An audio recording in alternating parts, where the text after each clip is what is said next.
Alright folks, let's clean your battery terminals.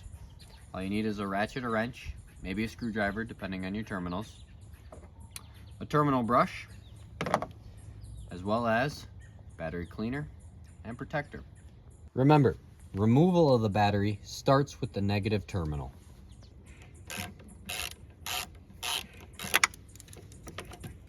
With your negative terminal out of the way, go ahead and pull your positive terminal.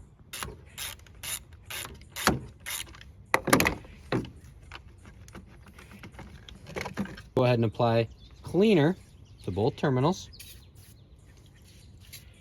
as well as both cable connectors. Take your terminal brush to clean the ports on your battery.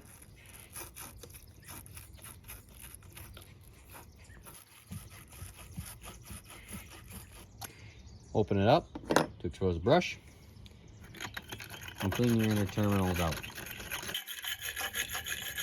Next, wipe up any excess with a shop rag or a towel. Then, go ahead and replace your positive terminal.